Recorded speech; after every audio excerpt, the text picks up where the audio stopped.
Thank you very much for this invitation to be part of this panel. I'm really honored. My name is Selim Benjamin. I'm working at Medaio, and I will talk about whether the possibilities of generalized daily-based use of AR on demand. Probably you all know that, and it was also the case the last few years, that AR is hyped. So if you look at Gartner's studies on emerging technology hype cycle in 2010, what's hot and what's not, augmented reality is again on the peak of inflated expectation. Yeah, I mean, this was also the case, I think, last year, but now it's going down a little bit. And just one example, I mean, we feel really, as anybody working in this field, so the augmented reality, we really feel it. I mean, we see people are getting more and more interested, the contacts are increasing very much. So just one example is, for example, in one new journal channel, when it's out, it triggers more than 5,000 social reaction in Facebook and Twitter, around 1,000 unique tweets, and more than 50,000 hits on the YouTube videos. I mean, the hype really is helping us a lot. But we think also that the hype alone you shouldn't count on it actually. Hype, marketing buzz, wow factor, all these terms are not enough to run the business. It's good, I mean, that they are there, but we should profit from them to push research towards daily basis usage of AR. What I find great, more and more at ISMAR, is that it encourages the running systems. So now we see really, if you look around the demos, the algorithms are running. I mean, it's basically what I mean is, like, you could build really system reliable, you can make products out of them. Also, it's getting more and more application-oriented scenarios. So everybody's asking, okay, it works, nice, but where would you use it? Where would you use it? So this application-oriented is getting more and more important already. Also before it was very interesting to have this usability test, but now this ISMAR, there were workshops on profitability. So whether this this business model makes sense, or this kind of discussions. And you also feel it if you see the curriculum of some of the people here. Most of them like move from academia and research to industry, business, basically big companies like Qualcomm or Microsoft or Medaio. So this close collaboration is, I think, in my opinion, highly encouraged by the ISMAR spirit that try to put together researchers together with business. So we think that to reach a daily basis usage of AR and MR, all research topics should be addressed at the same time, and also all platforms should be attacked simultaneously. All research topics should be addressed in parallel. That's why we are working in many fields. And if you go one day to Medaio building, you may see people just sitting in front of the camera and trying virtual glasses and trying to improve their robust face tracking. Or seeing people holding a champagne bottle and basically checking whether it tracks correctly or not, and they are trying to do 3D tracking and checking whether tracks also good or not. People holding in front of the cameras on Japanese kids in car game, computing the frame rate of detection and doing object recognition on mobile phones. And of course others doing dance tracking and dance reconstruction for handling occlusion and being able to track at the same time as reconstructing the environment, like moving the control points and estimating at the same time tracking and the tracking parameters and the structure parameters. we are also working a lot on industrial AR, and which is very important topic like collision detection, discrepancy check. Productive SLAM is also, of course, now getting more and more important, especially that now it starts working and we have really good results. And we saw probably this morning how good you can do with SLAM and at the same time with less reconstruction. So these kind of topics, for those who were in our AR, so our Metaio fair, technology fair, probably have seen already the mobile sensor fusion for AR. So all these topics are extremely important to have AR and MR going towards a daily basis.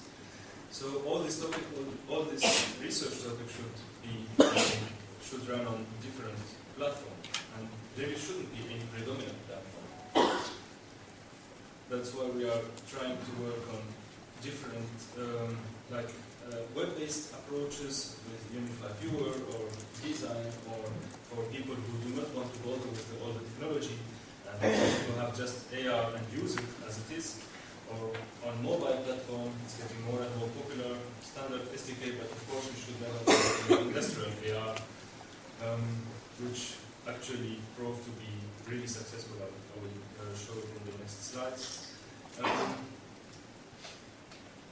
Also this, basically on different platforms, we should also think about the different layers. So going from the low level, from the chip to the chipset to the tracking, going then to the rendering, and then higher level to the SD card itself, and finally to different tools like, as I said, the unified design. All of these are important to have AR and MR going to a daily basis usage. So actually, we do not really agree with the Gartner study of 2010. Why? Because we do not believe that AR is like one entity. Like this entity is not like going from this trigger to the hype, to the disillusion, and then to the plateau of productivity. We think there are many AR.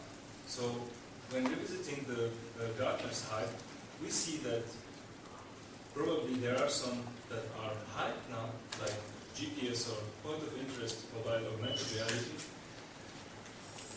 But others are already in the plateau of productivity, like AR-based digital signal, industrial AR, unified prototyping, for example, where I will show some example later and some results coming directly from industry.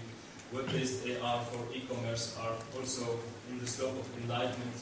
Some others are still need this technology trigger. We do not see so projective AR as we want to, even though I think it's one of the most exciting field, as it projects all around you the augmentation instead of having the user stick on the screen.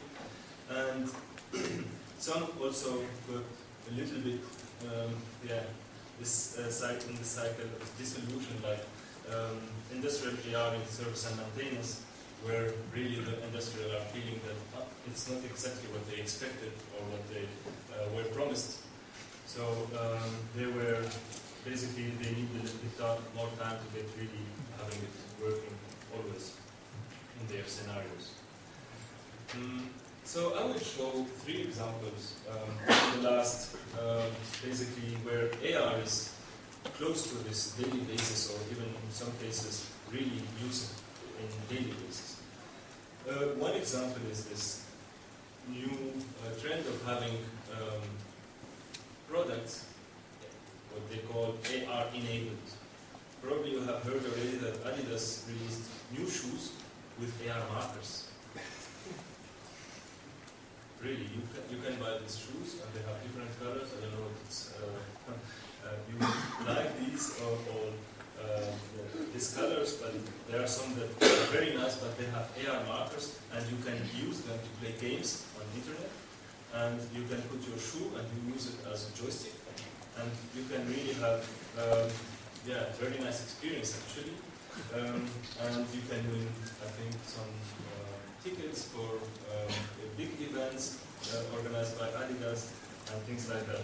It's not only Adidas, there are also some other products like Smirnoff probably if you stopped coming to